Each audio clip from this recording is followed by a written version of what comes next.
I don't have an idea. All right. 99, that was the last century. I've moved on. I've moved on. I'd have to think about that one. You guys are a big help. You know that? Let me think about it. Let me think about it. Was it a... Well, help us with the manufacturer of the car. Yeah. I'll give you a hint. It was a Ford. 99. Was it a Yates car? I said it's a Ford. Wally, you want me to give you the answer? All right, Dale Jarrett. I'll guess. Let's go Dale Jarrett. It's I'm going with him. Answer here? I'm going with him. Okay. All right. Who is it? Well, congratulations. Hey! We got one right. All right. Aerial coverage provided by Goodyear, the official tire of NASCAR. New Fuel Max tires help you have a winning fuel strategy. That was exciting stuff right there.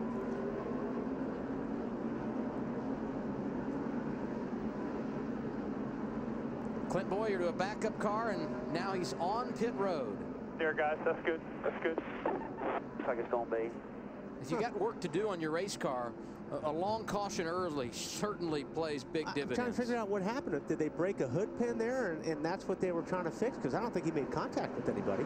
Hey, Marty, what's going on down there? Yeah, he didn't make contact with anyone, Wally, and the hood pin didn't fall off, but somehow, and again, this is a backup car, as you guys mentioned, a portion of the hood was coming up, and they noticed it on the pit stop, so they brought Clint down this time and basically taped it down as best they could with as much 200-mile-an-hour tape as they could find.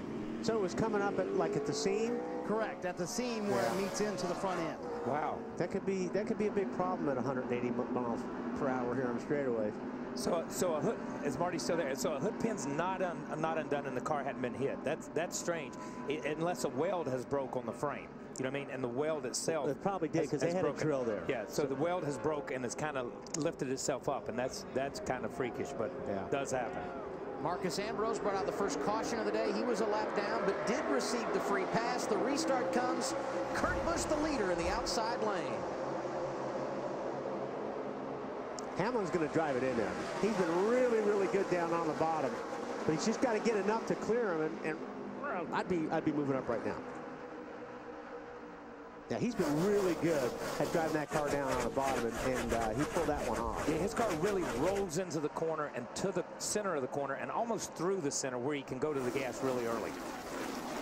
Denny Hamlin, the new race leader, able to get around Kurt Busch on the restart, and now the battle for third heating up. Montoya and Johnson going at it off of 4.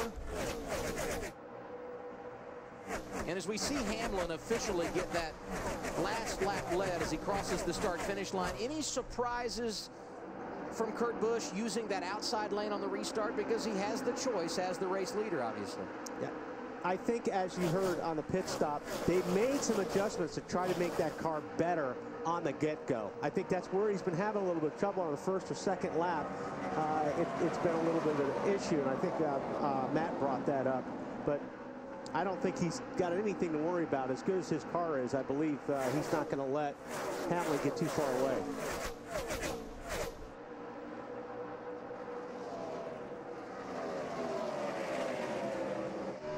Got to continue to keep our eye on Carl Edwards. He's moving up, started 19th, riding 4th. And one back to Dale Jr. coming in the bottom inside. Now you're on board with his teammate, Greg Biffle. Back to the front. Wally, you said it. Kurt Busch not going to let Hamlin get away. It's funny on how these cars, I mean, these cars are all supposed to be built the same, but they have their own character. And you'll get times where you'll get a race car. It just doesn't do anything for you for the first 4 or 5 laps. But the longer you run, the better the car gets. And I don't know why that is, but there's a lot of times that you'll have a car that's good for the short runs. And I think right now they're just trying to adjust on that 2 car to where it's a little bit better on the restarts. Because obviously the restarts are pretty important these days with this, side by side. Dale Jr. won this race 2 years ago. Here driving around Greg Biffle. Man, the 88 has been loose all day, or I don't know if that's what it's doing first, but it's obviously getting sideways a lot in the corner. So looks like he's had his hands full today so far. But he's up in the top 10. And if you can stay in front of the track position game at a place like Michigan, you can be in the hunt, and certainly the 88 doing that right now, Marty. Indeed they are, and Wally is correct. It's been a loose race car for Junior the entire day. They've tried a couple of things to get it a little bit tighter, but remember, Junior finished 3rd here in the race last August, and they pretty much have the same setup today in inside that race car. Lance McGrew said that we're going to continue making it tighter if we can on every stop. But Junior said even though it's a little loose, he's pretty happy with it, guys. Well, it's a comfortable loose then, and that's okay. An uncomfortable loose here at Michigan is when you drive down in the corner and it wants to get sideways as soon as you turn the wheel. For him, I think he's able to get down in the corner. It's loose right in here, right before you get back on the throttle, and that's a car that you can actually drive. And that was perfect right there, because you show it being loose, and the distance from the left front tire to the white line, he's on it, and the left rear is 2 foot out. That's how loose that car and how free that car is when it gets in that yaw position. What are you seeing with Dale Earnhardt Jr., Larry? Well, what I'm seeing, I have to believe they're relieved that it's just doing one thing, that it's just loose, because even in the closing minutes of final practice yesterday, Dale Earnhardt Jr. showed Lance McGrew the car never does the same thing twice. It's loose one lap, it's tight and not turning the next lap. So I have to believe guys, they're relieved. At least it's just doing one thing and one thing consistently. Dale Earnhardt Jr. continues to ride in the 10th position. He finds himself 4.7 seconds behind the race leader, Denny Hamlin. He had led only 5 total laps entering today, but he's got the field in tow here this afternoon.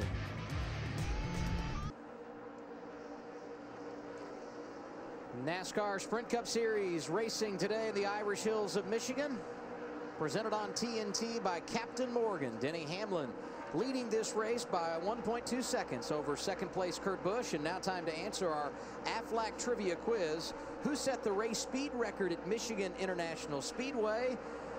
The goofballs in the booth already answered that. And the 2 impatient former drivers have already told you. Dale Jarrett. Okay. And yes, okay. Wally. Don't ask us. Don't ask us if you don't want an answer. From now on, you're it off may the be list. wrong, but we're going to give you an answer, okay? Hey, I never have to solicit opinions with you two. That's exactly right. That.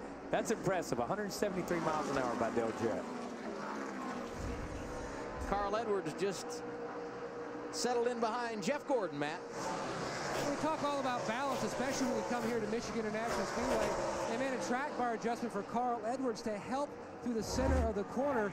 The car now a little too free on entry and exit, but his spotter Jason Hedleski, who grew up about 25 minutes from here in Clinton, Michigan, helping him with different lines that others are running on the racetrack. And Adam, in fact, he was calling the Busch-Kane line a modified top version. They run the middle, and once they hit the center of the corner, they go to the high side. Try that, he said, for Carl Edwards. And that's a good point that Matt brings up, because, you know, when you're in a driver, sometimes you kind of get stuck looking for something that you think is working. As we look at the biggest movers, and Kyle Busch up 23rd, Kenseth 18. A lot of guys are moving up. But what that spotter does, that spotter will look around and see what the guys that are beating you, where those other guys are running, and all of a sudden he'll come up with something that you haven't tried. Yeah. So it's very helpful. No, it's incredibly helpful. And how many times have you done this? You see the car in front of you, and you change lines, and you run him down, and you think you run him down, but you about halfway run him down, and he about halfway came back to you, because all of a sudden they start giving you your times, and it's like that line wasn't even any faster. It was just a different line. So it's good for the spotters when they're able to tell you. But there's nothing worse than driving that, or sitting in there driving that car, doing all you can, and he's like, hey, you might want to move around. What do you mean move around? I'm just hanging on, man. I'm going where it wants to go. And then there are times where you see a car running that's beating you and go, I'm going to run his line, and you just about bust your butt and go, I can't do that. Yeah, sorry. Do not. Remind me never to go there again. Casey Kane won here in 2006. Trying to gain a position here. They're going after 6th, he and Juan Pablo Montoya. Excuse me, that battle for 3rd on track. But you see how when you get to the corner, how you can roll into the corner. Oh, you get sideways here, but he still stayed in the gas. That was a good pass. That was a good pass. Ralph and Casey Kane. Ralph? Well, Casey Kane's car is not perfect. It's pretty darn good, though, and he is definitely in the hunt today. But one thing Casey did was he stopped and talked to his crew on pit road before he climbed in that number 9 today. And he told me, I don't normally do that, but I want these guys to know that if we have one good run today, one good performance, we all put it together, we can turn this season around, gain a lot of momentum, and get on down the road. And he is exactly looking to do that here today. When they did that last pit stop, things went well. He jumped on the radio and said, guys, great job. Keep it up. We've got a good car today. You got to admire the attitude from a race car driver who knows when this season ends, he's going to be on the move. Yeah, and that's hard sometimes.